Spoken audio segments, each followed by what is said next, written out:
Welcome, everybody. Good afternoon. Thanks for joining us.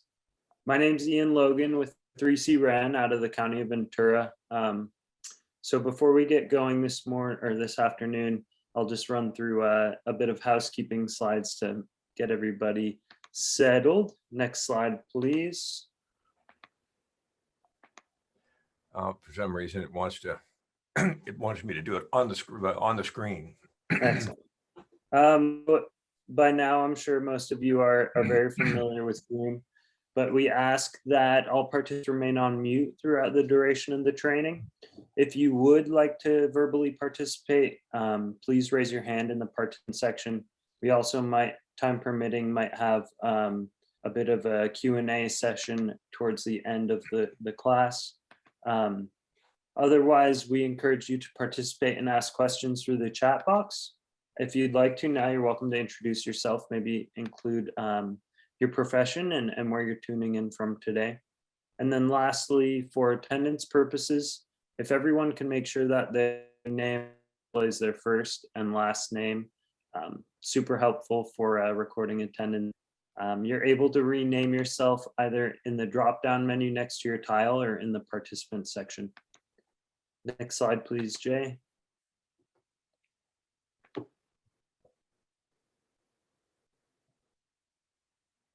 Oh, there were a few like highlighted things through that slide. Maybe one more advance will do it. Want me to go through and find them all? Yeah. Yeah, just pointing out some boxes. Excellent. So there may be a few staff members here today. You'll recognize them with the building performance training background shown here. If you're experiencing any technical issues or have any questions about 3C Ren, you're welcome to chat us directly.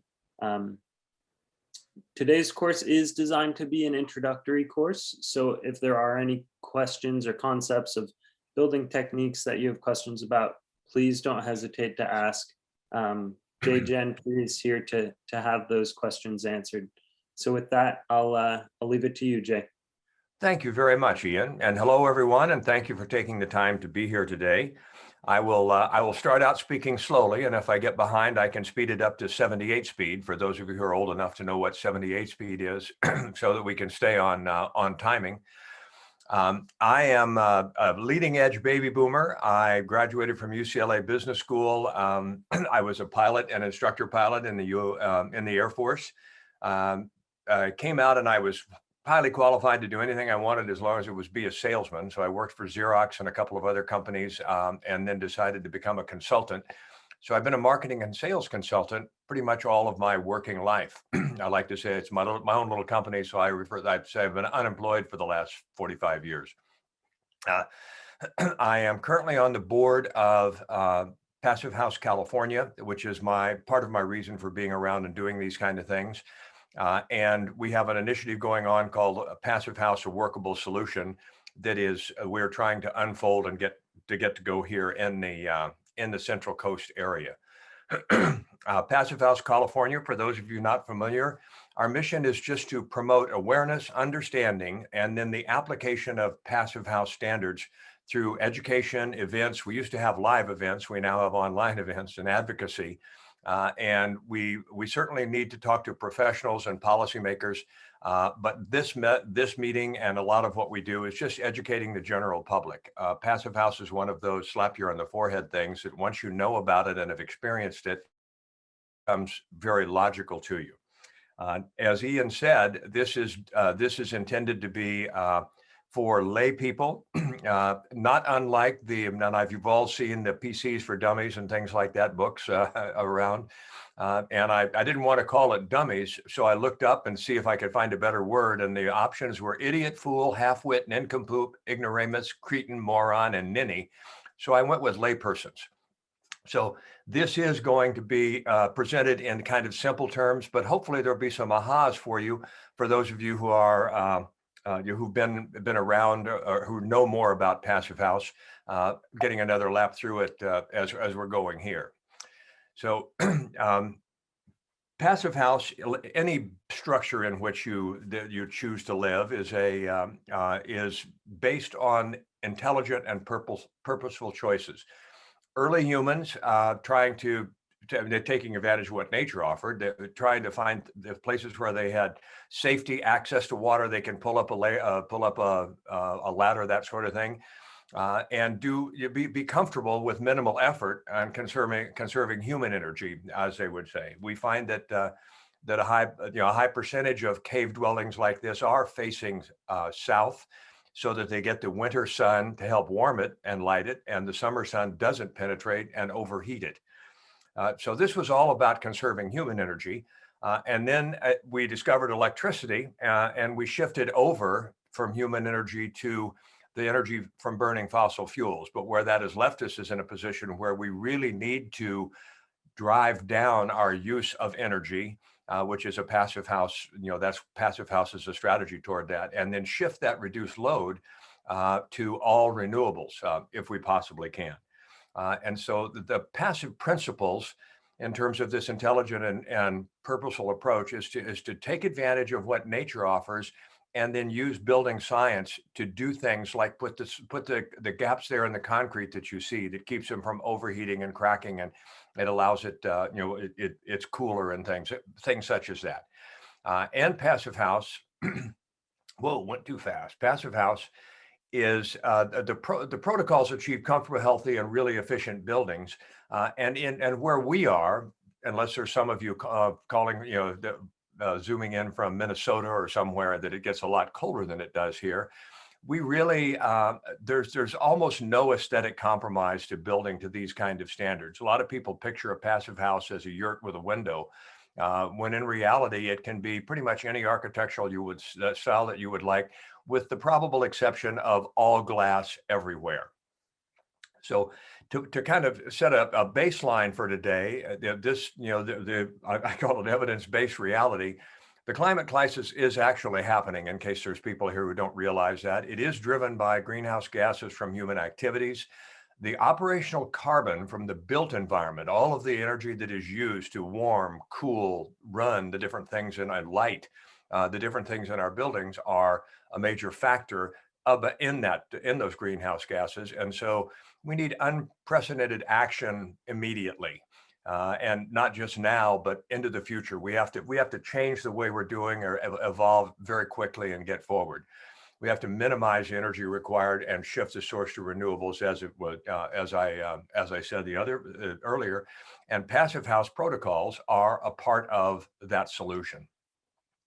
So passive house. Of course, passive house can be houses. This is one, and as I said, there's no aesthetic compromise. Passive house can also be applied, however, to multifamily buildings or larger buildings or commercial buildings or libraries or supermarkets, or this is a project underway in New York right now that is, it's partially complete. Some of those buildings are already going up. That's going to be 750,000 square feet with 655 affordable units and a school. And it is entirely going to be passive house. And so if you think of the magnitude of, here is a city block that is going to operate on somewhere between a third and half of the electricity and gas, if we were in a shift over to electricity, of course, but of the energy, less than half of the energy will be used by this than if it were built to regular construction. So it's much easier to get the renewables to offset it. And it's just a very, very smart and appropriate way to go. In today's presentation, we're going to talk about how passive house fits with other sustainability initiatives. In the 90 minutes, I'm going to tell you a little about the building blocks of passive house, how passive house works to deliver performance, what it's like for occupants, communities, and why it's so impactful.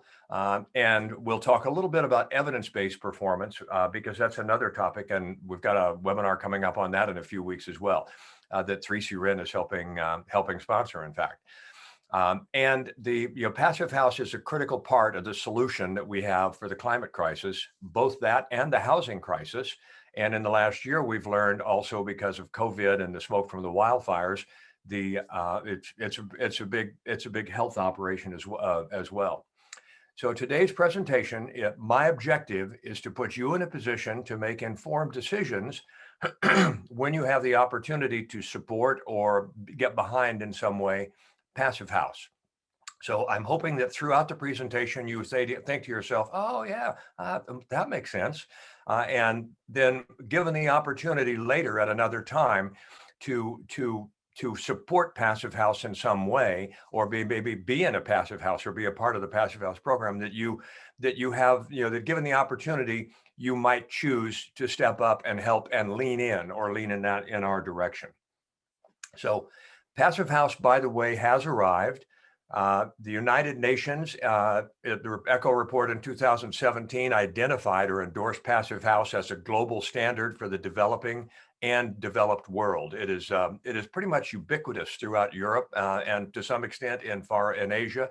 There is a project that dwarfs the big project I showed you in the block in New York going on in China right now.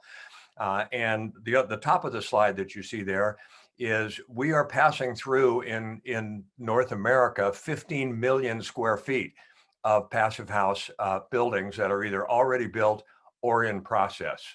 And they're not just coming, they're here to stay. In a recent report, the Sheldon Group noted that in times of crisis, that fringe ideas migrate rapidly into the mainstream.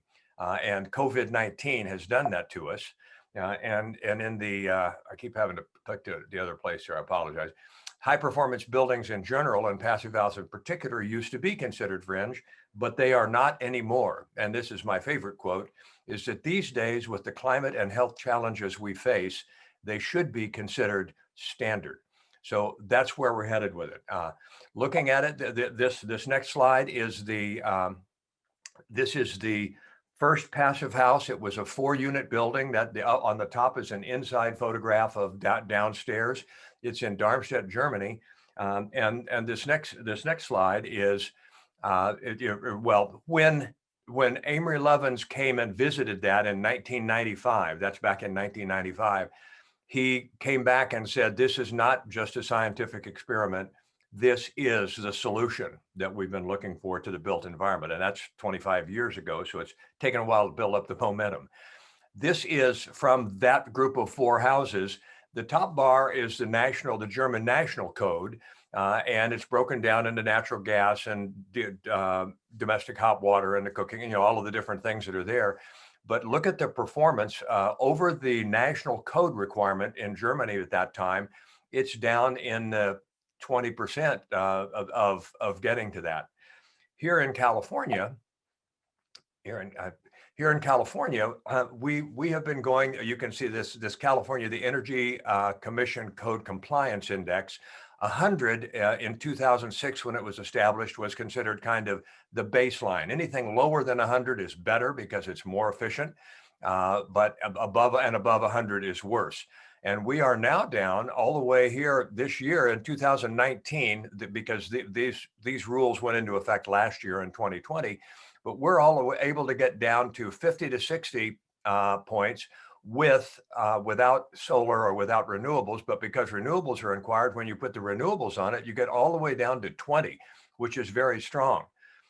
Just a passive house without renewables is already at 20. If you put renewables on it to offset the load, and it doesn't take very many because a passive house is so efficient, you get down to 0. And then with the higher passive house premium, you can go to help power your car, your other things like that in the neighborhood, so to speak, and as it goes around. This is another chart that shows that the red is existing average in terms of energy use. The gray is new building that's going on. So we are making progress. This is in Europe. But across where we are doing better. And what used to be 75% reduction overall is now, for example, in California, probably somewhere between 50 and 60% reduction overall because our code is getting better. But look where the greens are. Look where the passive house is as it goes through. So next thing is to talk about is that passive house is in fact passive. If a part of it is in the name that makes it work and qualify. And the natural order of sustainability is to do things that are passive first, active second, and that would mean your mechanical systems and things like that, your lighting, the renewables third, renewables last, in fact. And to follow that forward, this is a picture of a home or a graphic of a home at summer solstice, and you see that the eaves are designed in such a way that none of the sunlight is heating the inside of the house. It's not making it hotter inside. While if we go to the winter solstice, all like at 20 degrees below in the sky, that sun is coming through and warming the floor and warming the house, and it provides solar heat gain that lasts through the evening or through, on past where we're supposed to be going. A passive solution is something that delivers a desired performance naturally, just as a function of design, and you don't have to do anything other than normal maintenance for it to continue doing that. I like to think of passive house as one of the elegant solutions, one of the ones where you go, wow, that's really smart. That solves it in so many different ways. I use a couple of examples. One is a wing on a race car. If you have a race car that has that wing on the back of it, or you put it on the back of the car, as the car speeds up and goes faster, that wing pushes down and gives you better traction on the road, including in turns, and especially in turns when you go around the turn, you are less likely to skid. And because it's just pushing down as opposed to adding weight to make it heavier, there's no change in the centrifugal force that goes on out. In your cars that you're driving today, you have seat belts, airbags, collapsible frames, air sealing between the engine compartment and the inside of the car. All of those things are passive solutions because they work. And 10 years, 20 years, 30 years from now, they'll still be working. Another example that I like to use is reverse angle diagonal parking. You haven't seen this probably around much. It's relatively new. It is showing up in neighborhood or in downtown areas, and particularly around parks and things. And the reason is because when you back in like this, particularly if it's a park or something like that, it almost eliminates personal injury accidents in the parking lot. Because when the doors of the car open, it shuffles the kids or directs the kids toward the back of the car, out of the street. That's where the bike is and the picnic basket and the skateboards are anyway. So it's just safer. It is a way of doing something that protects people from being run over by cars for the lifetime that it's there. I particularly like this example, I particularly like this example because I like to ask people, gosh, how much more expensive do you suppose it was to paint those lines in the other direction? And the answer, of course, is it wasn't more expensive at all. It's just we were using a different priority, a different objective, and we did it. Many things that result in the kind of performance of passive house are just that. They are things that come together in that way. Next up, those of us who are here in the area where I am, in the Monterey area, will recognize this roundabout, which replaced an area where there were 5 signal lights trying to direct all of this traffic, and traffic was backed up every day for a half a mile in pretty much all directions at rush hours. Now, nobody goes through that intersection without slapping themselves in the forehead and saying, oh boy, I'm really glad we did this. So I said passive first, active second, and you can see the more you can do passively, the smaller the active becomes. And then we want to go to renewables last. With a passive house, and we're talking about this comparative other deals like net zero is a movement, you can achieve you can achieve net zero in a passive house with significantly less than half in general of the renewables required. And then you can put the same size system on your home if you want, and use the excess power for your electric vehicle or other kinds of electrification. Or you can install a smaller battery to achieve resilience. Again, storage and net zero are things that are happening. You can actually wind up with a house with a nice reasonable sized solar array that will work for you. Whereas if you don't use the passive house, you can be faced with a solar array that looks like this. Not really that someone would do that, but this is, you can make any house net zero if you got a field behind the house where you can put enough solar panels to power it.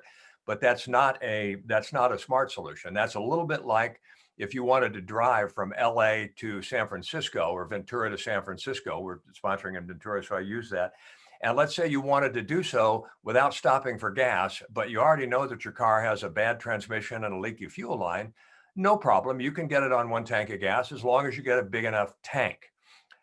That's not a smart solution, but it would solve that. And that is how we are approaching solar to some extent today. So how does Passive House deliver this performance? And I plowed through our first question, the questioning deal, because we're running a little bit slow, my fault. Guess which house in that view there is the passive house, or which building is the passive house? You can see that the heat that is coming through the walls and through the windows and out of all of the other homes is not being lost in that passive home. And that is how, that's how it's done. That's what happens. I mentioned the shading and getting it sited correctly, or that does something for you. Another example that would be familiar to us here that it just came up over the last year is when a fireman goes into a hostile environment where the air is not right to breathe. It's probably too hot. Not probably, it's definitely going to be too hot. Or the flip side of that would be an astronaut who, again, there's no air to breathe appropriately, and it is very, very cold in that particular case. Well, what they do is they have an airtight shell or envelope that they're involved in, that they are inside. That's their uniform. That shell has sufficient insulation, and there's no place where metal goes through from the outside to the inside to conduct that energy, the energy associated with it. You could achieve the same thing for an astronaut by using saran wrap, or a fireman, in terms of the air tightness, but without the insulation, it doesn't work very well. And then finally, continuous fresh air, in the case of a passive house, fresh unfiltered air that goes through. So the same things that allow a fireman or an astronaut or a scuba diver to be in hostile or dangerous or unhealthy places works for passive house. In fact, the three basic building blocks of passive house are an airtight building shell. And you can see here that you can exclude portions of the garage if you want, or different things that are associated with there, but you need an airtight building shell. Then the second thing that you need, and that, by the way, includes windows and doors, you need a better insulation correctly applied. And a lot of the insulation you see here is wood fiber, which is nice because it is a carbon negative. It's carbon negative. We can talk about that at another workshop, but you have better insulation correctly applied. And so you wind up with something that is passively doing what you want it to do, which is maintain, like your thermos does your beverages, maintain them hot if they're hot, or cold if they're cold. Or you can have something that requires continuous addition of heat to get it all the way down until the coffee burns and you smell it and go turn it off, like you did at the office sometime in the last few years. Most of us have experienced that at some point. And the third element of passive house is mechanical ventilation with heat recovery, because an airtight house or an airtight building, the building itself doesn't need to breathe, as some people say, but the people in the building do. So we want to provide continuous, fresh, filtered air, and we do it with heat exchange so that the warmth of the air going out transfers to the cold air coming in, and it comes in a lot warmer. I'll get a little more detail about that in a little bit. That's the simple way of looking at the three principles of passive house. To get a little more detailed on it, the principles of passive house, the first two relate to air tightness of the envelope. And as I pointed out, doors and windows are a part of that. So windows for a passive house are going to be generally dual pane or triple pane, and they will have some features like they don't allow air to pass through. It's hard to do them as double hung, so we're usually using tilt and swing or casement types of windows. As I say, double or triple pane. They'll have argon between the panes, which slows down the convective current and makes the air makes the heat more difficult, or the cool. It keeps the heat inside in the wintertime and outside in the summertime.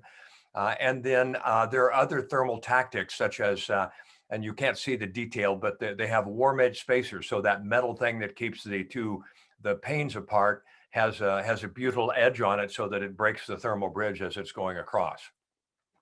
The better insulation correctly applied will be, and that that includes also thermal bridges.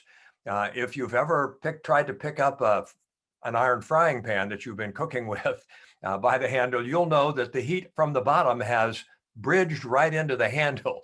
That's why we don't make houses out of iron, or one of the reasons that we don't. But that's what a thermal bridge is. And you can take a look at this house and you can see the heat transferring through the studs up and down, through the header at the tops of the windows. And where it's really bad here is apparently under floor, they have a pretty leaky HVAC system, because the bricks, the foundation that the house is sitting on, is all of that heat. The thing that makes that color is the heat that they're trying to produce for inside the house, that is being happily enjoyed by the animals that live under their house. And so you'd rather not have that happen. So that digs into that a little bit more. And when you the climate, and this is the climate specific levels of insulation and the thermal bridge connections, and you can do it on a multifamily or a large building, as I showed that we're here. One thing I point out when we do this the second time is down here, they did a great job with the house, but they didn't break the thermal bridge on the front steps.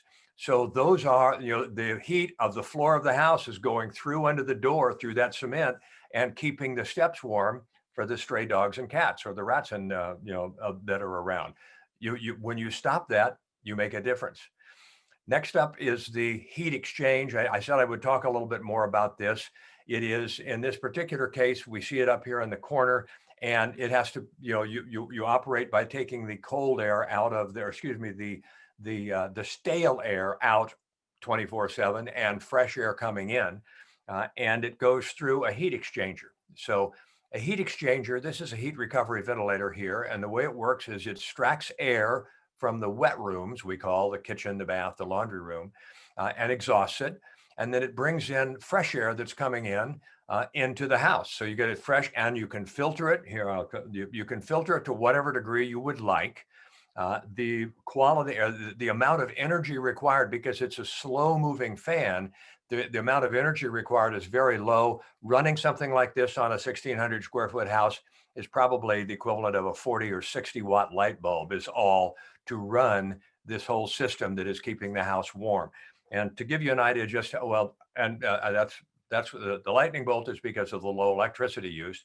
And then I want to talk about, it's 90% efficient. Let's say we can get it to 90% efficiency, which would be a very good HRV or ERV. And that means that the 70-degree inside and 30-degree outside temperature, the air itself never interchanges. It never mixes. So whatever's in the air going out is not transferred to the air coming in, other than the heat. And at a 90% efficiency, you wind up with the air coming in at 66 degrees.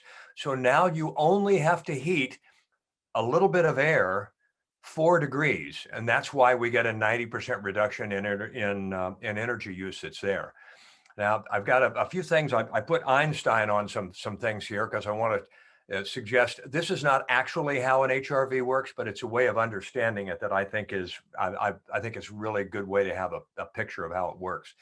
And that is, imagine that you have a copper pipe, so a highly conductive pipe with a very thin layer of copper separating the top of half of that pipe from the lower half of the pipe.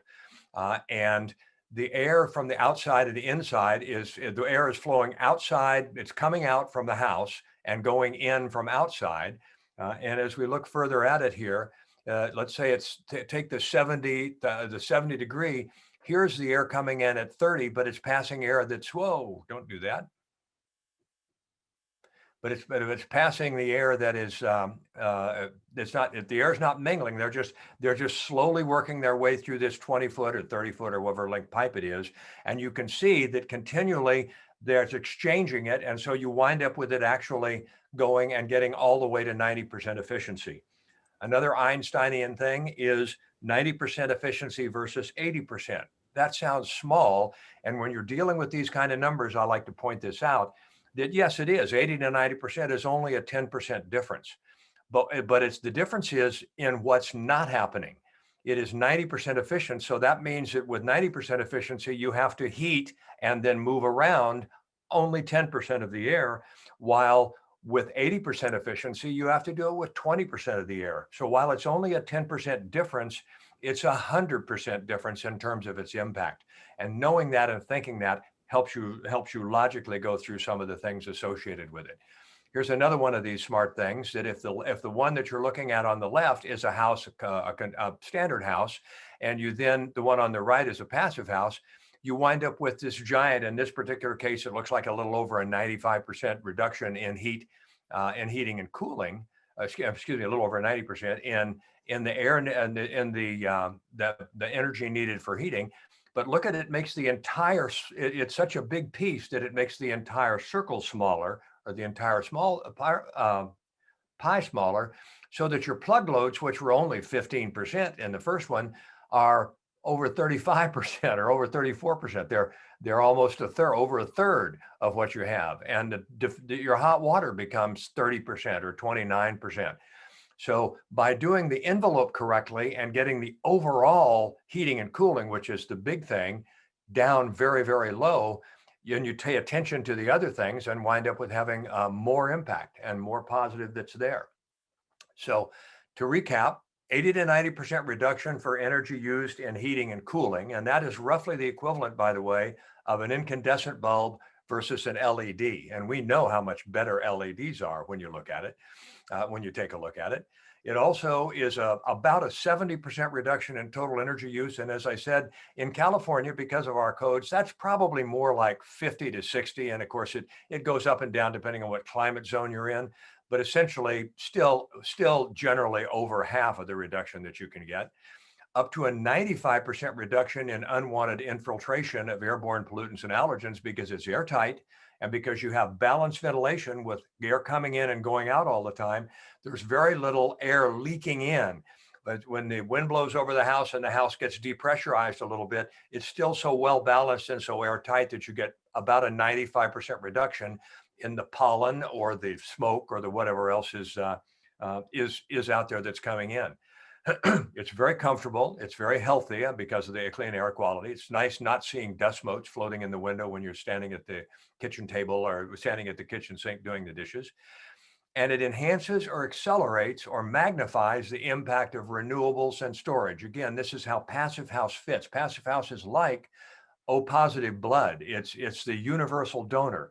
No matter what you're involved in trying to save the planet or put housing together or things like that, if you do Passive House as a part of it, you wind up getting there faster, getting there better, getting further along the path. So it really works in conjunction with virtually all of the other sustainability things that are there. Before we go on to Passive House is scalable, I think I've caught up. Do we have any questions that have come up to this point? Anything there, Ian, yet? No, nothing in the chat yet. And yeah, we're a little ahead of schedule, so you're welcome to take your time. But yeah, if no questions yet, there's a lot to unpack there. If anyone, if there are any questions, feel free to chat directly, or yeah, any outstanding questions, you can unmute and voice if you have any. Great. If there are, we can. I have a question if you don't mind. Say again? I have a question if you don't mind. Yes, sir. You can ask now.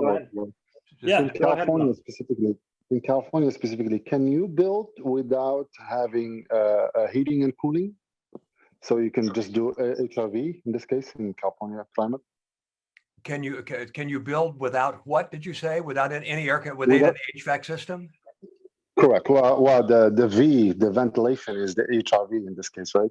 So the HRV I'm saying provides, the HRV, and again, there's many ways of doing it, but in general, on an individual home, the HRV will be the ventilation system and the heat recovery system. And you literally, the first passive house that we built here in Carmel, I live here in the Monterey Peninsula, the owners, after a year and a half, the owners noticed that they had never had to dust. That might be a big thing also for some folks.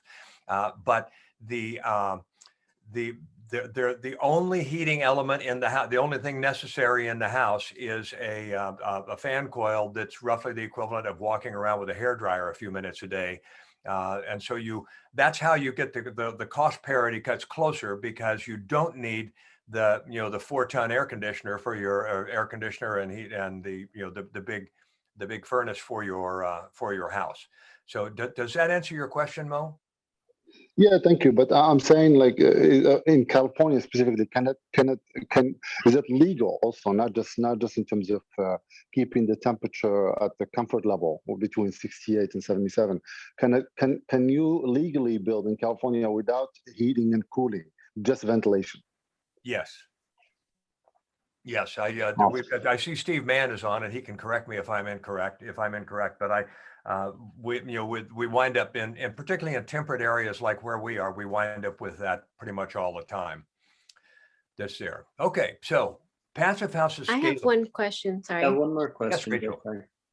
Hi, I'm curious, this is kind of coming from like the occupant experience perspective, but for instance, studies have shown that people sleep better in cool environments. Can you talk about like how a house can kind of have temperature swings to, match body rhythms, given that it's so well insulated? Well, things that occur to me are a passive house is airtight when you want it to be airtight. And that would be when it's windy, cold, hot, lots of pollen, smoke, things like that. But in general, it's fine to open a window if you want it a little cooler in the evening or things such as that. It doesn't have to be airtight. It just, when it is airtight, you can when you want it airtight, it can be. So you'd have that adjustment, and then again, when you build the home, you could decide that you want the house to be the standard temperature in the house to be 67 or 68 or whatever you wanted it to be. And then you would just be continually warming it above that at the times of the day when you want it warmer and down. So the thermostat works. It's very easy to move up and down because you don't have all of the leakage and things going on. So it's really very easy to get it to whatever temperature you would like it, with a very small mechanical system to do so, using a very low amount of energy. Perfect, that's great, thank you.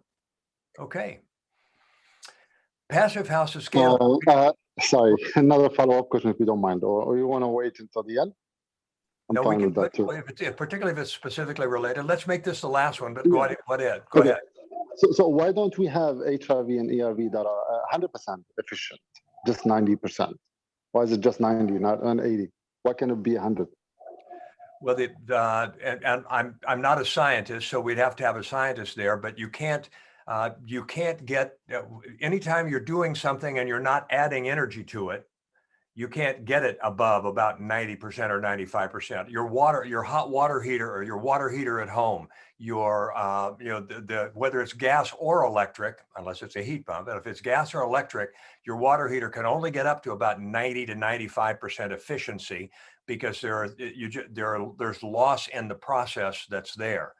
A heat pump can get to several 100% efficiency because it's moving heat as opposed to creating heat. But it's kind of like your perpetual motion machine. You can only get it almost all the way there without, and it wouldn't be passive if we were adding heat to it. We could get it all the way, and we will get it all the way up to the right temperature when it comes in whatever method is necessary, wherever it is. But that is that 5 to 10% of energy that you still need to use for heating and or cooling. Yeah, thank you. I mean, like, yes, I understand from the gas perspective, but because HRV is electric, right? So, Yes. And heat pump is electric, so heat pump can be over 100% efficient. Why can't an HRV be the same way? Because the HRV is not a pump. It's not a system where it's not heating anything. An HRV is simply transferring the heat, letting the heat go naturally, passively between the outflow and the inflow. So you even if you made that pipe infinitely long, it would never quite get to zero. Excellent, thank you. Okay, so passive house is scalable, and this is one of the reasons that I am so dedicated. And if you were closer to me, you'd be getting the spray along with the concepts, because I'm really passionate about this because passive house is scalable, and we have a second crisis in California called the housing crisis. You can build something as small as an ADU to passive house standards. This is that house, by the way, that the first passive house we built that doesn't have a heating system, doesn't need a heating system. There's a fireplace that is completely sealed that they can use if it's super cold and they want to get the house temperature back up and they've had a party with the doors open and all. But you can have that size. And then I did mention you looked at that size already, and the larger one that's there. But when you're building for people, you're building, let's say you want something that is safe and comfortable for an individual or a single family to live in. And let's use just as a metaphor, let's think of an egg. If you want that egg protected by itself, you would have to have something to keep it from being hit by something that could break it, from getting too cold or too hot. And so they do have containers for an individual egg. And if you wanted a dozen eggs, you could do it with 12 of those. But the expense of doing that is going to be a lot higher than if you were to do it using a carton, a dozen eggs or 18 eggs or 24 eggs, or a box that has a gross, all of those kind of things. Because the key element of Passive House is the envelope, where it's airtight and it is sufficiently insulated. If it's a multifamily building, you don't have to insulate all 6 sides of every unit. You just have to insulate the side that is touching the outside, and that has to be airtight and all. But because of that, it really drives down. Whereas an individual residence, an individual passive house, if you keep everything else the same, it's probably going to be 5 to 7% more expensive than a code built or a house built to code standard. Which you can easily make up by not getting the granite countertop and getting the, and you don't have to have the sub-zero refrigerator. And there are things you can do to reduce the cost of some other things at the house to make it the same. But all things being equal, it's a little bit more expensive to build an individual passive house. That's not necessarily true of a multifamily building, which we need to build lots and lots of. In California, I'm using circles of approximately size to make a comparison here. But in California, we add around 80,000 units a year of housing. It's actually more like 90 to 100,000, but then we like to burn 15,000 or so if we can every year. So the net is about an 80,000 gain, or has been for the last few years. And yet we know that we need to have 180,000 a year, literally just to break even, just to have it not get worse. And so that's why there's such a lot of energy around that. But let's think in terms here of the operational energy required for that building you see behind you. A code compliant building for air tightness, insulation, ventilation, and components, if that's the amount of operational energy it uses, this is more like the operational energy that a passive house uses. In fact, it's up to about 70%. And as I said, in California, it's probably between 50 and 60 because with our code is better. It's definitely 70 or more % better than a 10-year-old or 20-year-old house that was built, but it's still very, very significant. So that's one reason that you'd want to do it. Another comparison in circles is the airborne pollutants and allergens. This is particularly important in affordable multifamily, by the way, because in affordable housing, people generally have some compromise, or they're a more compromised audience than just the general public. In the same way that COVID has dramatically impacted the poor, or the certainly people of color and all, there's underlying conditions in addition to the systemic other issues that we have.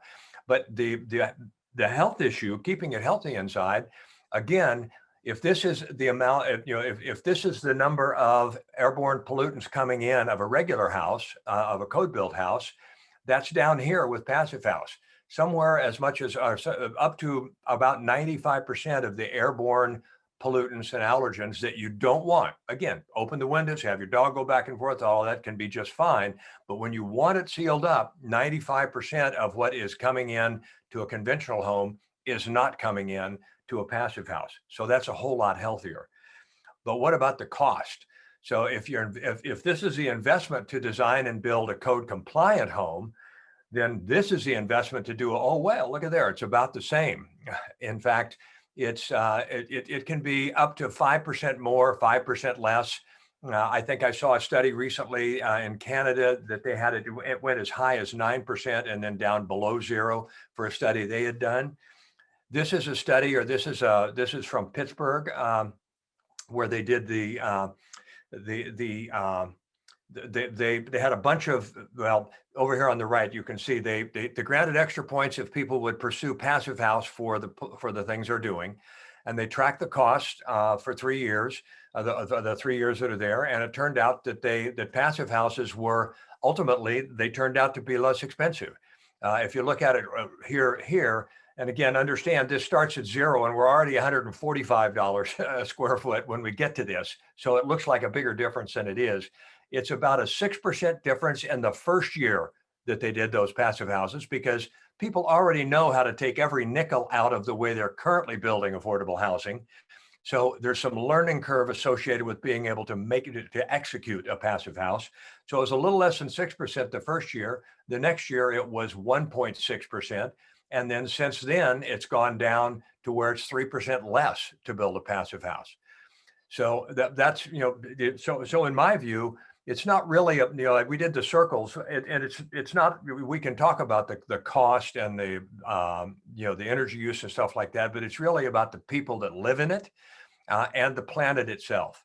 Because it is essentially on par cost-wise, why would we not? It isn't why would we build our multifamily buildings to passive house, it's why on earth would we not build them to that?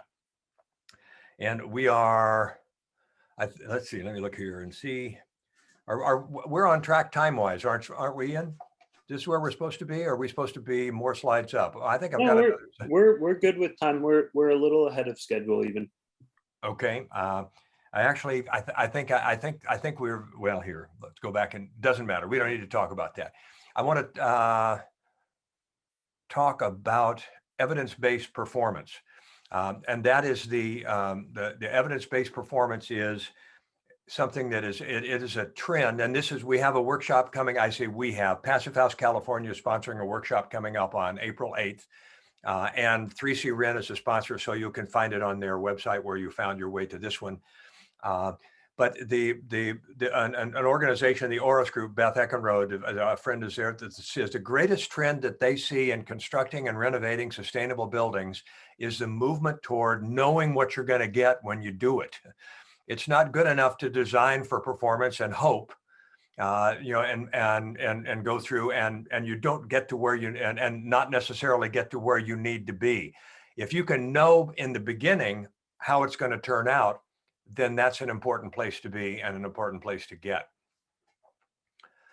So the evolution of sustainability, we started with the Environmental Defense Fund and Greenpeace back in the 60s. And when we knew what we were thinking we got to do better. Then we had prescriptive standards like Energy Star, LEED, Build It Green. And by prescriptive, I mean it is a point-based or a checklist-based system to get this kind of heating and this kind of materials and this kind of mechanical systems and all. And you follow those rules and you get to that, and that was definitely better. Then we got to where we could actually measure some things. Passive house, reset air, and well building all fit within those categories. And now where we're headed to is you're going to have to prove it every year. In New York, starting in 2025, a building will have an energy budget that it is allowed to use, and it will be way down from where we are now. And if you don't meet it, you're going to wind up with fines, and with you have to meet it, or it's more expensive for you not to meet it than to meet it. So that's where we're headed. So when we say evidence-based performance, the things you do to get evidence-based performance is, first of all, you have to decide what performance you want.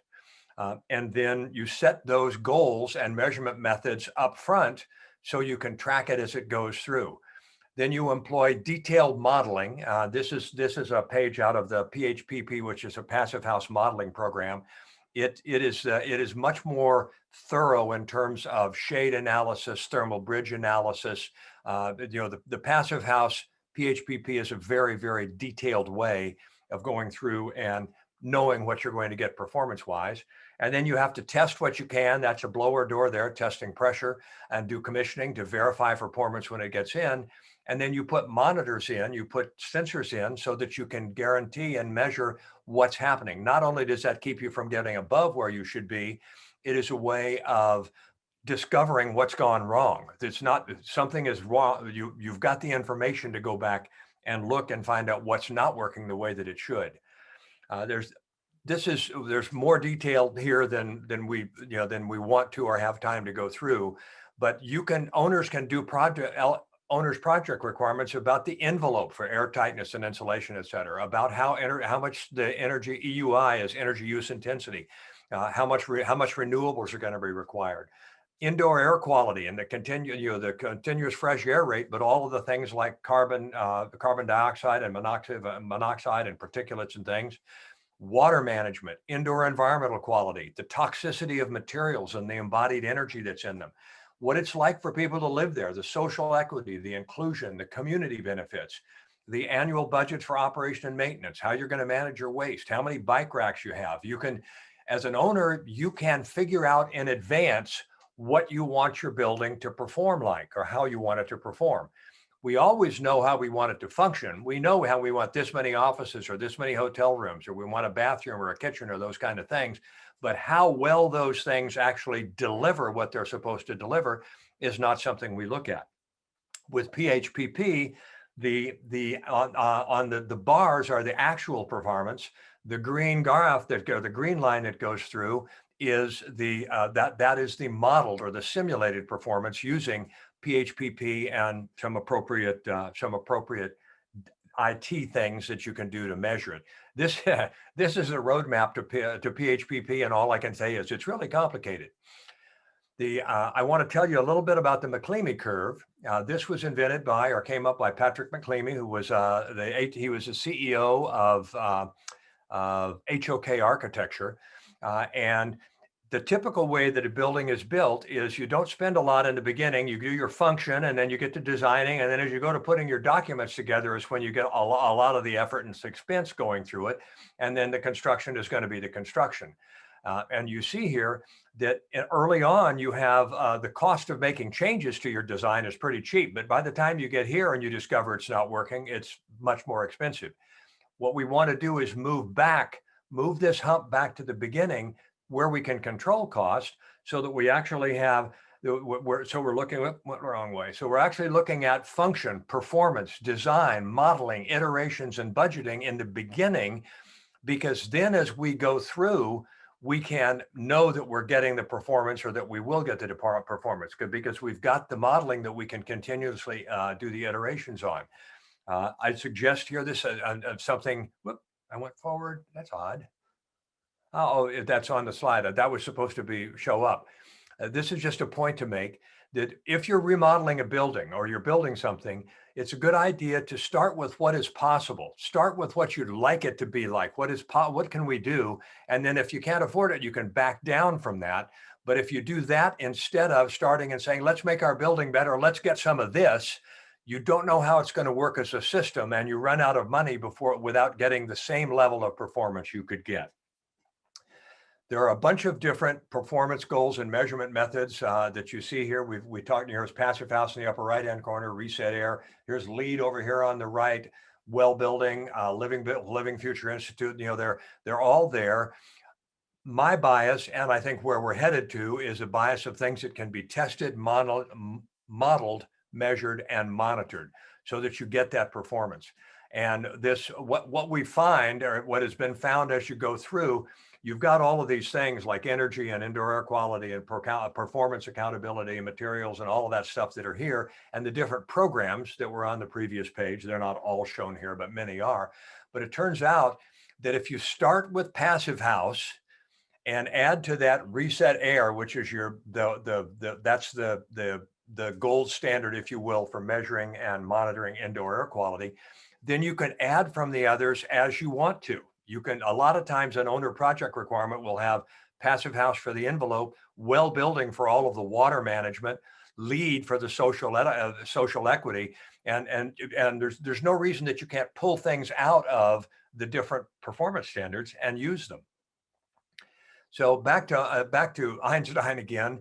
The cheapest energy that there is energy you don't use. It didn't cost anything if you don't use it. And by the way, when you make your building more efficient, that's passive, it stays more efficient. Once designed in, it delivers that performance continually. And the natural order of decarbonization is to maximize the efficiency of the building first, get the embodied carbon out to the maximum extent possible, and then electrify everything. And here's a nice graphic that shows that. You take energy efficiency, that's the envelope that you see there, get the embodied carbon out, use wood fiber for your insulation if you can, electrify everything, and then put renewable energy. And then instead of net zero energy, you have a net zero carbon building. And that's where we need to head if we're going to go there. So you test and commission, you do your pressure testing, and you commission to make sure everything is working as it should. You monitor the performance and the occupant experience to make sure that are they comfortable? Is it healthy? How durable is it? How resilient is it? And I've got some slides here I'm going to go through pretty quickly. We already talked about the 90% and the 50 to 70%. Even temperatures upstairs and down, no drafts, hot spots, cold spots. I love this picture here of the two girls that have decided to read their books by the window with the snow outside. You would not want to do that by windows that are not really high performing windows. The inside air temperature, the inside temperature of that window is just a very few degrees less, less than the inside of the house, than the inside walls of the house, despite how cold it is outside. That's something you would want to do. You want the indoor air quality with its 95% better. And then the evidence-based performance that we talked about in terms of the performance of the envelope, the air tightness, the carefully specified materials, they really can eliminate the risk of condensation, moisture-related damage. And then the right size mechanical system. You need a much smaller HVAC system of any kind to keep it hot and cool. It is just, they're much smaller, more reliable, and much less expensive to maintain. And there's a quote here from Springerlink that the passive house concept turns out to not only save energy, but also be very durable and extraordinarily low maintenance, because so many of the things about it are passive. You did it right the first time, and it just continued to do that. Then you've got your, from a resilience standpoint, again, this is connected to the other things. You get twice the resilience with the same amount of battery storage or the same amount of renewables.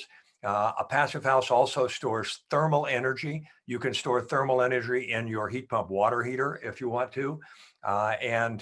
So you can determine when you're putting the energy into it, and then it stores that way as it goes through. And finally, we've got some quotes from people. By the way, here was one for the Rachel's question. This is quotes from people who actually have passive houses. It's calming and we sleep better is one of the comments we got from it. But peace of mind, and once you've done it, it's just hard to go back. So passive house, as I said, sometimes is thought of as a yurt with a window. So the title of this comes from dealing with that and saying that it's okay. So we're trying to achieve high performance. Let's make step one, build an airtight building envelope. Let's do really good insulation in it and get rid of the thermal bridges as well. Provide continuous, fresh, and filtered air.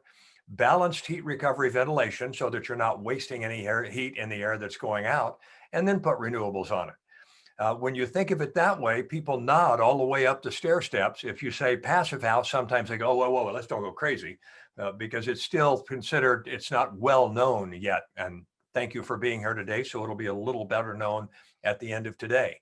Just very quickly, here in Monterey, they had 4 affordable housing units that they were, lots that they were releasing for affordable housing.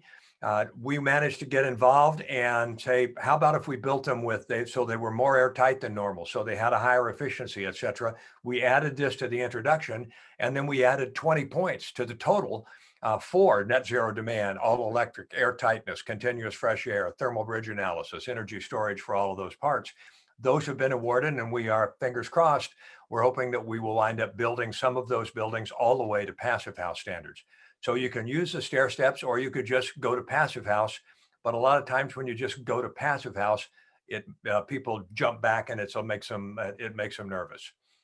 So next up, call to action. We want you guys to run out there. I said in the beginning that the idea was to, given the opportunity and you have a chance to support this, please do. I say, I like Maya Angelou's, her quote, do the best you can until you know better. Then when you know better and you do now, do better. Passive house in the places like Vancouver, New York, places in Europe where passive house is really the standard. They found out how did they get it there? this is the list of things that we use, but the two that apply to this audience today is to get everyone smarter and to find pilot projects, because once you have a pilot that proves itself, people go, oh yeah, that works. So educate everyone. Ask yourself, do you know, are you a part of another organization that would benefit from learning more about Passive House? I can do presentations. We have other people on the board that can do presentations. You can go to the website, there's information. Don't hesitate to get smarter if you want to, and let us help. And particularly if we can spread the word. Pilot projects. Are you aware of anything going on? Is your city about to start a multifamily building? Do you have some vacant area? Are there things going on, particularly with multifamily? If you know that there are projects in progress or being planned or on the horizon, and you could get in touch with us, we would love to come in and see if we can't make a pitch and get them to be the way that we'd like them to be. And the importance of that is the proof of concept. This roundabout that I told you about, it's 20 years from now, it's still going to be working, and they won't have had to replace the lights or do much of anything. They'll have to paint the streets, I imagine, occasionally, but it's built the right way first, and it just continues giving all the way back through. Another thing you could do is to add your voice to support. There will be, over the next few years, the adoption of Passive House in some communities. We are going through the adoption of decarbonization now, the electrification. There's an opportunity for you to support those processes, to weigh in, to go to a city council meeting. Excuse me, go to a city council meeting and talk about it. Say what you'd like to do. If you're willing to add your voice to the conversation, that can help. That's what we have to have. In the same way that Biden is out, or they're out now trying to get everybody on board with vaccinating. You might have some personal opportunities to take a look like this. If you're getting ready to build or remodel a new home, or build or remodel, we'd love it if it was a multifamily or commercial building. You're getting ready to build a new office building. Check it out. It's very possible that there's something that that Passive House can apply to it, or be a part of it, or get something that's at least passive inspired. Then the personal opportunities I mentioned, if you were getting ready to do that, let me go to, I see that it's this slide building. Electrification, heat pump, I won't say most, but because of AB 1477, most jurisdictions around the state are considering going to electrification, making asking people not to, either requesting, incenting, or demanding that they don't put natural gas in buildings, because that's a fossil fuel and it burns, and it's not just dangerous, it's something we have to get rid of. So if it's time to replace your water heater and it hasn't broken yet, we'd rather not do it as an emergency procedure, do it as a planned replacement. Chances are in your community, there is someone, and the state is also, the state provides a small rebate, and local communities are presenting pretty large rebates to go ahead and switch over to heat pumps for water heating and for heating and air conditioning.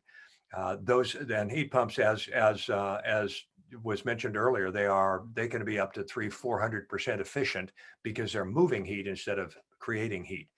If you're thinking of putting renewables on your home, renewables are last, remember? Look around, find out what you can do passively, which would be put in better insulation, air seal some things, maybe change out the windows.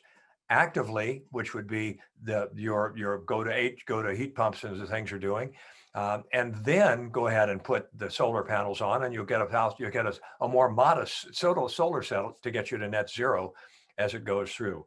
And finally, if you at Passive House Cal, or passivehousecal.org is the Passive House website, and you can go there and you could support us by becoming a member, a professional member. If you have an organization that would like to be a member, it lets you put we're a member of Passive House on your business cards. We're pro doing this.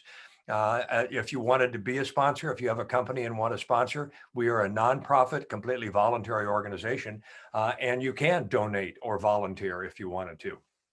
So that takes us to the opportunity to be the difference here. Let me click it one more, and you get my contact information if you have questions after today, or you have an opportunity, or that pilot project, or those kind of things.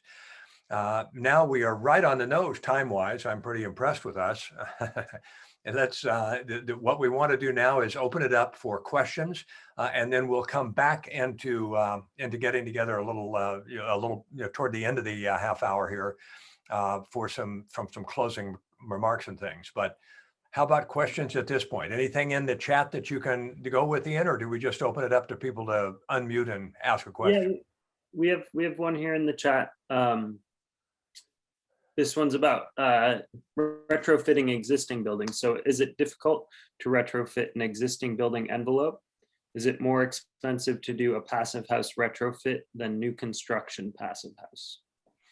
Would depend on the building and what all you're doing. Normally, it should be a lot less expensive to do a retrofit than to build over again. But you could have a house that is in such bad shape that it would be less expensive to scrape and rebuild. There is a passive house standard for retrofitted buildings. It's called InnerFit, but the fit is spelled PHIT, so it's Inner PHIT.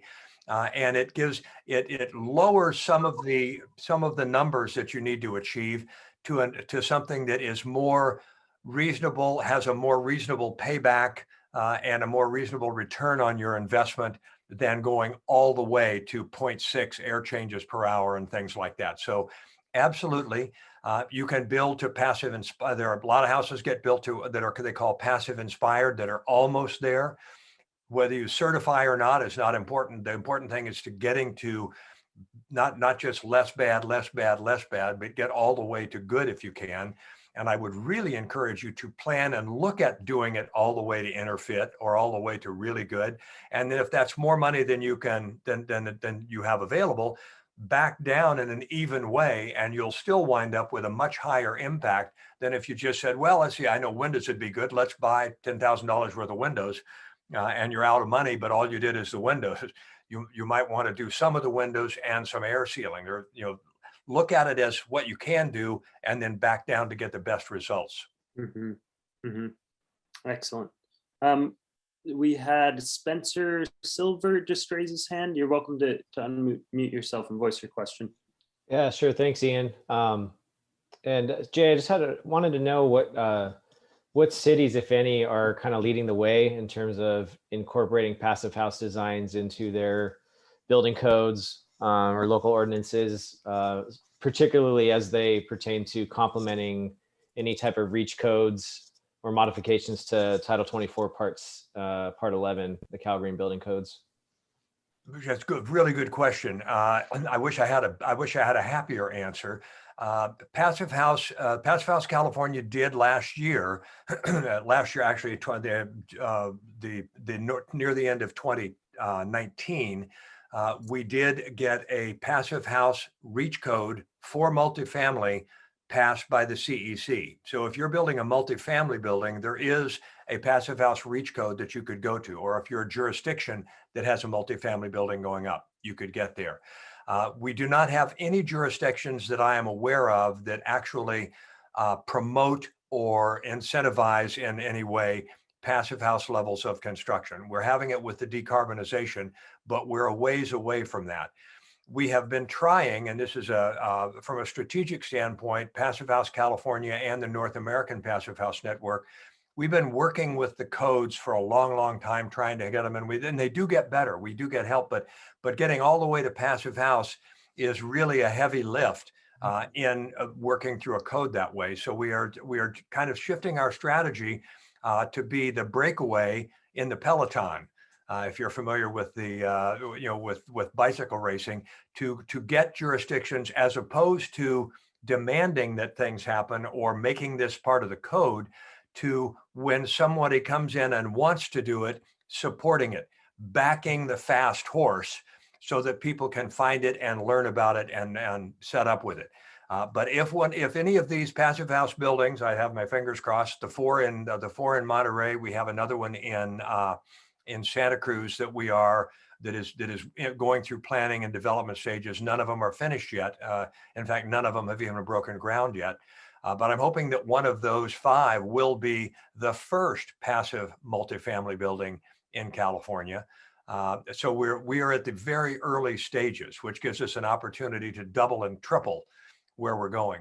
I and a friend of mine named Rob Nicely, who owns the house that built the, he built the house that I showed you that won the Fine Home Building Magazine's Best House of the Year a few years back. And it is a passive house. They let us build it, but you have to help them. You have to help the city and the planning and building go through that process to some extent. But Rob and I have a goal of 1,000 passive house living units here on the Monterey Peninsula or in the Tri-County area here by 2030. So we're and there's there's a dozen or so that are available that are individual houses, but we have to get multifamily if we're going to get to 1,000. Great, thank you. We have a short queue going here. So one from the chat box. Are there standardized templates providing pathways toward financing or documents to help clients understand their ROI with a passive house project? I don't know. It's like in general, the answer would be no. There are realtors, there are appraisers and things like that who do understand the value of high performance, but it is by no means ubiquitous or anywhere near where it needs to be to do that. If you want to build, and this is not a bad idea in my opinion. If you're getting ready to build a house and you'd like to build a passive house, look at one of the passive house certified prefab builders. DVELE is in Southern California. There's a company called bpublic.prefab.com out of Santa Fe that builds passive house components, and I'm sure there are others. Plant Prefab. They don't already do passive house, but they're willing to try it when somebody comes and says, do that. I'd love to say it's less expensive. It's definitely faster, but it is comparable in expense to build on-site or off-site, but it definitely goes faster. So in terms of the cost of the money that you're putting in it and having to go there before you get your mortgage or before you set it up, it saves money. And it can save a little bit of money depending on the project. But about the only way to get it that other than having an architect work it and put it together and a passive house consultant and go through that would be to go to one of the passive house certified prefab companies. And they've got some pretty nice looking houses if you go. I'd encourage it. DVELE is probably the easiest to look at, and they have some really nice homes. And there are many others. I'm not pitching Devel for a reason. I just happen to know of them. That's awesome. Those sound like great resources.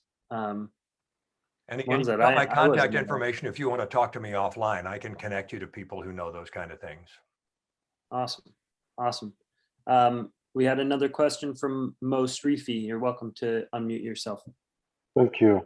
My other question is, in passive house, how do you commission the occupant per se, like in terms of once you hand them a passive house, how do you commission them?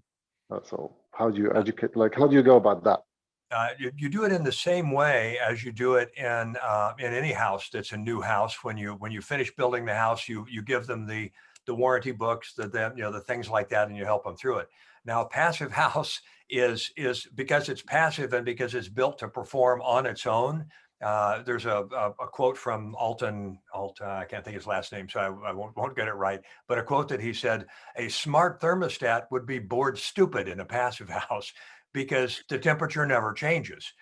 People ask us often, can you open the windows? Because if we keep talking about this every time, we say, sure, but it turns out that the reason you open windows is because it's too hot or too cold or drafty or stuffy or something like that. And it's always the same temperature upstairs and down 24/7, 365. So people who live in passive houses very often don't open the windows at all unless it's springtime and there's flowers to smell or things like that. It's very simple. Passive house is very simple to operate. Awesome. Another question from Yaron. You're welcome to unmute yourself. Hi. So thanks for answering my other question. I guess what I was wondering to clarify, financing, kind of the more research I do, seems to be one of the most kind of cumbersome things to get around in terms of actually making passive house just more easily and readily adopted, both in multifamily development as well as individual, residential developments. And like, I know that individual towns and cities have kind of taken the approach of sort of establishing more of a standardized process to actually implement these methods, and including having a kind of consultant who just deals with all development meant to reach certain standards for new construction. And I'm wondering, is that something that the Bay Area or California in general has considered or is in the process of doing, to just make it easier for people to get on board? I am not aware of anything like that is promoted enough or that is big enough to be a jurisdiction that does it. There are jurisdictions, some counties and some cities that have coaches, if you will, or energy coaches or things like that to drive down energy performance. We have talked many times with lots of different cities and things about fast tracking high performance buildings or things like that through the entitlement process. But it is, in general, it's resisted. There's a person on the call that with myself and a couple of others is looking at doing some spec passive homes, and the reason to do that is because there's a lot of a real estate market out there that would like to have a passive house, but because there are none that you can buy that are on the market, they are stuck with a 2-year process of going through the brain damage of designing and building and all of that. Now, prefab would simplify that a great deal, but it's still, we are not there. I hope that in the next very few years, we will prove to the spec builders and people that flip houses and things. We've got, again, we're talking to several in addition to my being involved in it myself potentially. And it's the kind of thing that once it's proven, it'll be Katie bar the door. When somebody that knows that they're going to, hey, I can make more money by doing it this way than the other way, then you're there. That project I spoke of in Pennsylvania, they had 7 out of 35 the first year that went to passive house, and I believe in 2019 it was 28 out of whatever number they did. I think the number's higher too, but it really accelerates once you find out, once people find out it works, and it does work.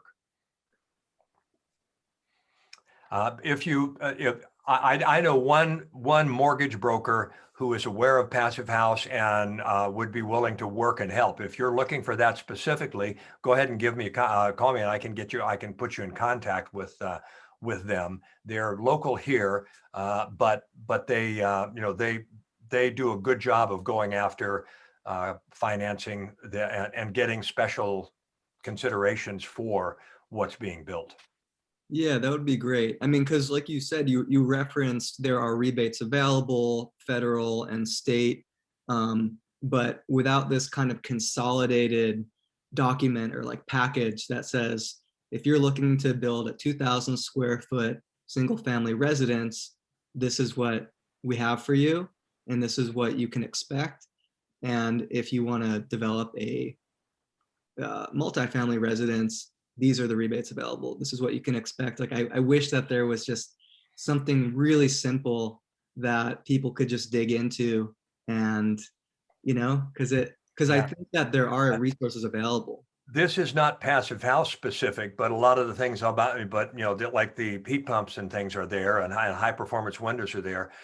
You can go to a website called DSIRE USA, DSIREUSA.org, and put in your zip code, your zip code, and it will tell you, it will give you any rebates that are available for high performance for things. It will give you federal, state, jurisdictional and utility-based rebates and tax credits and things like that that are available. It's Oh, not that's 100% great. because it's national, and it's a pretty smart way to go. In California, we have there is for heat pump water heaters and exchanging of heat pumps, AB 1477 is providing the money for it. Jurisdictions everywhere are implementing it in different ways, but it's out there. Great. Thanks so much. Yes, sir. Yeah, and actually specific to heat pump water heaters, we just had our regional forum last week on heat pump water heaters, and we put together a similar sort of fact sheet for rebates for water heaters. So I can link that in the chat as well. Are there any remaining questions? If not, we'll run into closing slides. Let me, since we've got 4 minutes left before we'll actually go ahead and do the closing thing. And then in case people are interested on this slide deck, we built another passive house that was in a fire where the fire passed over, and the passive house survived the fire where others did not. And I've got a few photos and things. I'd be happy to share that as well. That's where my idea came from, that you remember the fireman running into the fire, to compare that to passive house. But I'd be happy to go, and when Ian goes through the closing stuff, I'll jump on with that. And anybody that wants to stay, we might make it all the way by 1:30, but anybody that wants to stay is welcome to. I can stay for a few minutes extra as well. Cool. And again, Yeah. Ian is doing the closing here. Thank you so much for your time and attention and taking the, for being here and for listening. I hope it's been valuable. Awesome. Thank you, Jay. Yeah, if you wouldn't mind advancing the slide, we'll run into. So yeah, just in closing, I'm going to do a little program overview of 3C Ren and kind of what we do, what we have on offer to you. So 3C Ren, if you're new to our network, also known as the Tri-County Regional Energy Network, we're a collaborative partnership between San Luis Obispo, Santa Barbara, and Ventura counties, with the purpose to improve energy efficiency in the region. We offer many customized programs and services for all building professionals, as well as households. We have industry training events, energy code compliance support, and free and discounted upgrades that reduce energy use at home. We are a ratepayer funded program. These are dollars that we all pay into in our utility bills. And the benefit of being ratepayer funded is that instead of the money being distributed throughout the state, we return the dollars back to the local economy. So we're kind of seen as an investment in our regional community that has historically missed out on some of the ratepayer funds. So we currently offer these 3 programs. We have the Energy Code Connect program, Building Performance Training program, which today's training falls under, and then our Home Energy Savings program, which is actually temporarily on hold. But next slide, please. So Energy Code Connect, or ECC, serves all building professionals, offering services for everyone from plans examiners and inspectors to architects and contractors for both residential and non-residential application. Within the service program, we offer 3 specific services. We have the Energy Code Coach, which is an over the phone, online, over the counter, and in the field Title 24 consultation service to help new building professionals navigate the complex energy code. Users are able to call our hotline, a form on the website, expect a response within 24 hours. We also offer training events under ECC with courses that are designed to increase overall energy code comprehension, compliance, and enforcement. And then, like I spoke of earlier briefly, we also offer quarterly regional forums that cover policy and technical issues relevant to California Energy Code. Next slide, Jay, please. Awesome. So like I said, today's training fell under the Building Performance Training Program, which currently serves current and prospective building professionals. We offer trainings to architects, engineers, contractors, and real estate professionals. Through BPT, we offer expert instruction covering technical skills related to building science principles and systems for high performance buildings.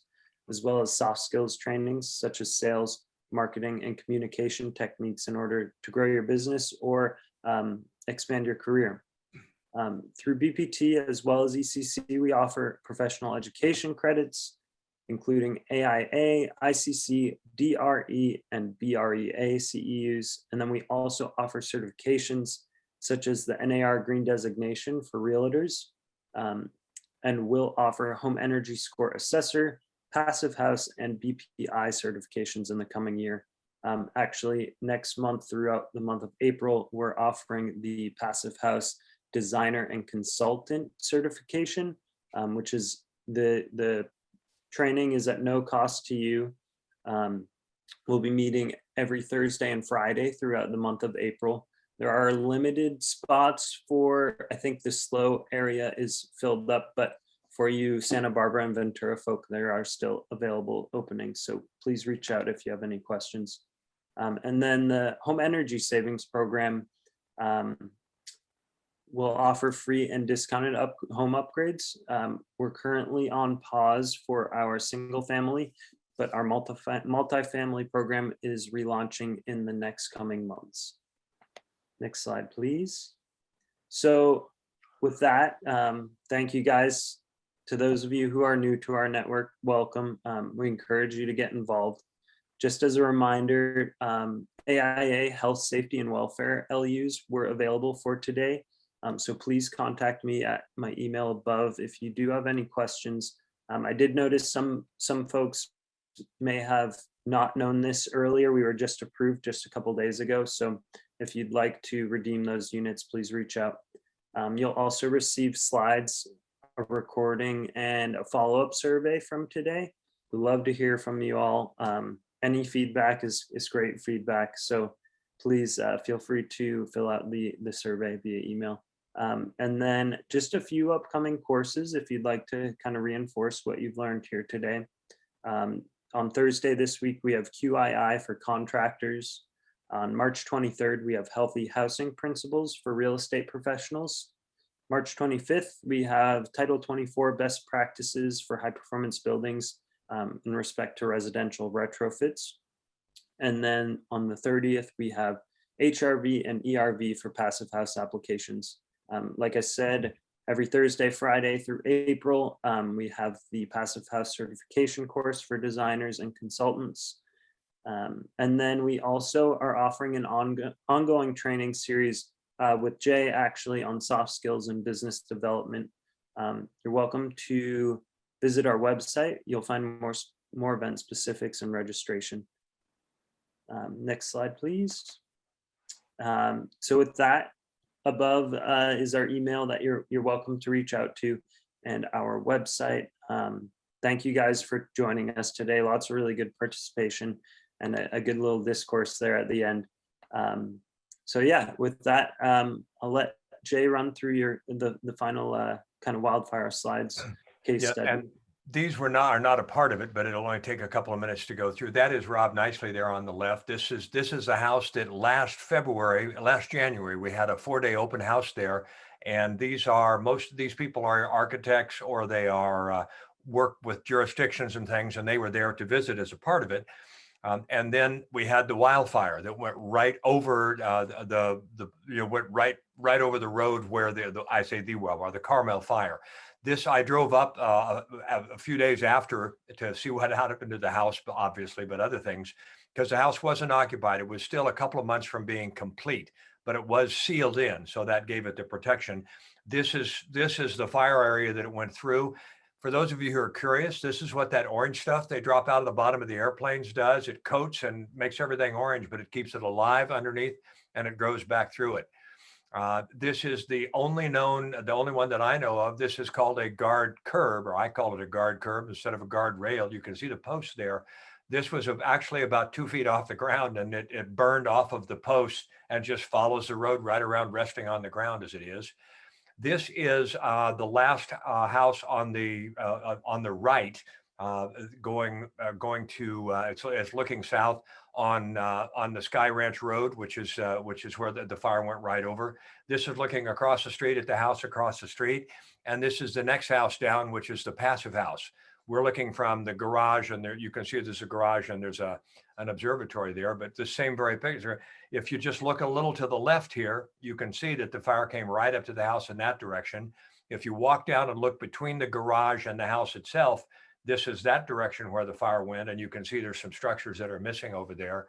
And then if you get on the back deck, because the deck was constructed but not completed, you see that the finishing work is not done there.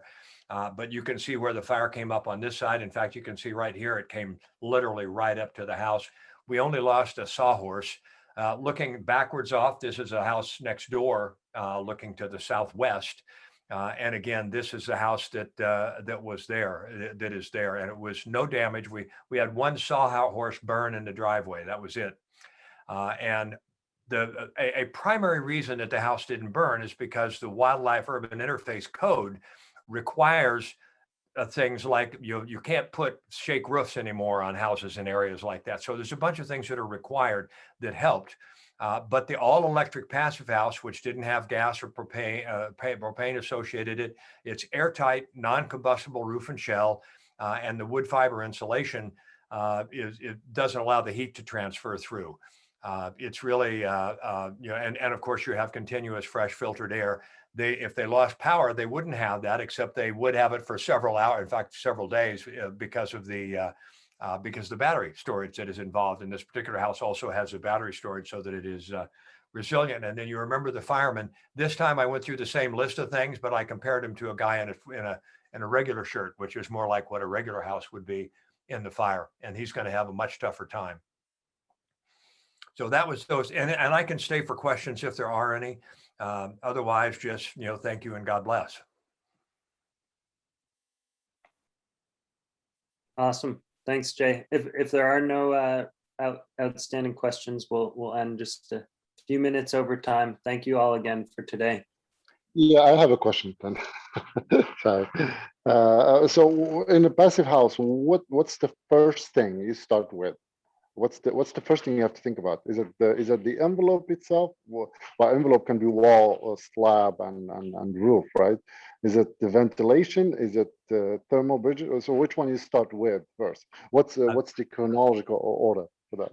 The envelope, and it's the air tightness and the insulation and the lack of thermal bridges in the envelope.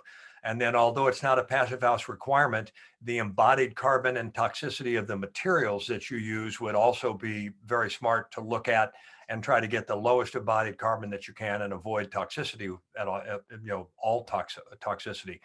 But passive house, as I pointed out when we were in the middle of the presentation, the group that is doing this evidence-based performance have found that they look at all of the different programs, and what they wind up recommending and choosing on a very high percentage of the basis is passive house for the envelope, and that includes the insulation, thermal bridging, windows and doors, and then the air exchange, the ventilation, and the ventilation. Those are both passive house.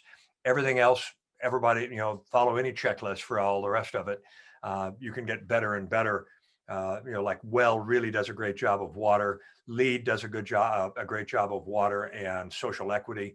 Well does social equity as well. There's just a bunch of good programs out there. But from a passive house and from an energy efficiency standpoint, the first thing you do is the envelope, airtight and insulated properly with no thermal bridges. Okay, thank you. And with the last question, my last question, I promise.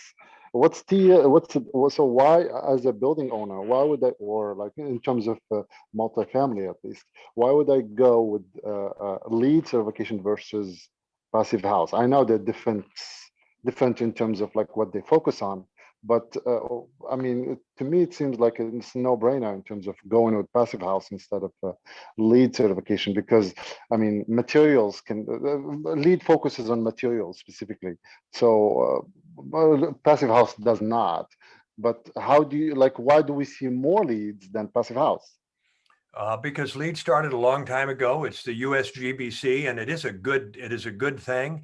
But to give you a direct and true example, that passive house that you saw that we built that won the Fine Home Building Award, it is a passive house. But early in construction, the owners decided, what if we went for LEED as well? So we decided to go for LEED, and all we had to do, we got LEED, you have to have a certain number of points, you have to have a minimum number of points in all 6 categories. But a passive house is built to a good enough standard that it does meet those things in general. And then you can have as many points as you can get in some categories. And for health, equity, and social, not social equity, but for health and environmental responsibility and the healthy, and the energy use, passive house gets so many points that basically all we had to do is keep track of our trash to get LEED Platinum. So the passive house, we had to get to the minimum level of points in a couple of areas, but otherwise it just, passive house does qualify for LEED Platinum. Because it focused on the embodied energy as well, right? Well, because it's all the thing. LEED is a good program, and LEED has the 6. I think it's 6, isn't it? The pieces going through. If you want to attend that workshop that I talked about, that's coming up in April, a part of that is going to be walking through LEED, well, fit well, reset air, passive house, and the different things of the different programs. LEED is a good program. It's just a point-based or a point accumulation program. So you don't know for sure how it's going to work. Passive house is a performance-based program, and it responds better to the evidence-based process. Well, thank you so much. I mean, you really had a really nice way and simple way of explaining complex things. So I appreciate that. Thank you. I'm going back really fast here to get to, in case somebody didn't, if you didn't write it down and are wondering where you can find it, I'm going back till you have my phone number and contact information. Because I'm semi-retired. My wife says I'm hardly retired, but this is what this is my passion. This is what it's important to me. I have children and grandchildren, and I don't want them to live compromised lives. Awesome. We'll also include Jay's contact information in our follow-up email. And note the picture here, the only light bulb in that entire picture that's actually lit, and again, it's a graphic, so it's not real, but the idea is that the one that's lit is lighting all the ones around it. Love it. Awesome. All right. Well, thanks again, everyone. With that, enjoy the rest of your day. Great. Thank you, Ian. Thank you, Jay. Stay safe. Thanks, everyone. Appreciate it.